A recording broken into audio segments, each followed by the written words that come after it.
नमस्ते दोस्तों। आज मैं फिर हाजिर हूँ एक नई कहानी के साथ। आज की कहानी का शीर्षक है अच्छी परवरिश। आज की हमारी यह कहानी अच्छी परवरिश के सही अर्थ को सार्थक करती है। हम अपने औलाद की परवरिश किस तरह से करें कि वह भविष्य में मजबूती के साथ अपने संस्कारों आदर्शों पर अडिग रहे, तो इस कहानी को अंत तक दिल से सुनें। शहर से कुछ दूरी पर बसे एक मोहल्ले में रुचिका अपने हस्बैंड के साथ रहती थी। उसके ठीक बगल में एक बुजुर्ग व्यक्ति अकेले ही रहा करते थे, जिन्हें सभी दादाजी कहकर बुलाते थे। एक बार मोहल्ले में एक पौधे वाला आया। उसके पास कई किस्म के खूबसूरत हरे भरे पौधे थे। रुचिका और दादाजी ने बिल्कुल एक तरह का पौधा खरीदा और अपनी अपनी क्यारी में लगा दिया। रुचिका पौधे का बहुत ध्यान रखती थी।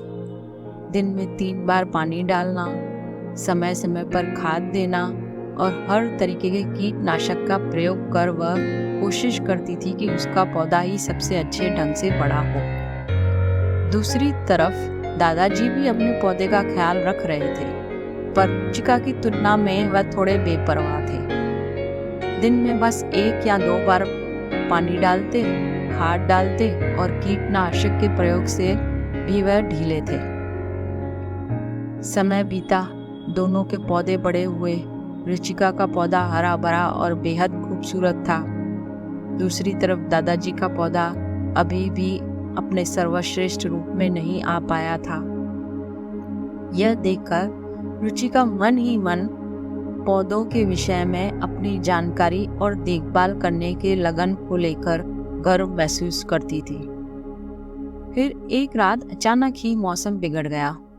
हवाएं तूफान का रुख लेने लगी, बादल गरजने लगे और रात भर आंधी तूफान और बारिश का खेल चलता रहा। सुबह जब मौसम शांत हुआ तो रुचिका और दादाजी लगभग एक साथ ही अपने पौधे के पास पहुंचे। पर ये क्या, रुचिका का पौधा जमीन से उखड़ चुका था, जबकि दादाजी का पौधा बस एक और जरा सा झुका भर था। ऐसा क्यों हुआ दादाजी? हम दोनों के पौधे बिल्कुल एक तरह के थे, बल्कि आपसे अधिक मैंने अपने पौधे की देखभाल की थी। फिर आपका पौधा प्रकृति के इस चोट को झेल कैसे गया, जबकि मेरा पौधा धराशायी हो गया? रुचिका ने घबराहट और दुख भरे शब्दों में प्रश्न किया। इस पर दादाजी बोले, देखो बेटा, तुमने पौधे को उसके जरूरत की हर एक चीज प्रचुरता में दी, इसीलिए उसे अपनी आवश्यकताएं पूरी करने के लिए कभी खुद कुछ नहीं करना पड़ा। न उसे पानी तलाशने के लिए अपनी जड़ें जमीन में भीतर तक गाड़नी पड़ी, न कीट पतंगों से बचाने के लिए अपनी प्रतिरोधक शक्ति पैदा करनी पड़ी।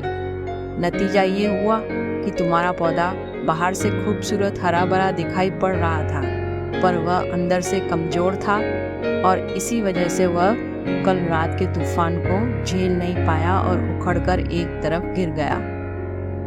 जबकि मैंने अपने पौधे को बस इतनी देखभाल दी कि वह जीवित रह सके, इसीलिए मेरे पौधे ने खुद को जिंदा रखने के लिए अपनी जड़ें गहरी जमा ली और अपनी प्रतिरोधक क्षमता को भी विकसित कर लिया और आसानी से प्रकृति के इस प्रहार को झेल गया।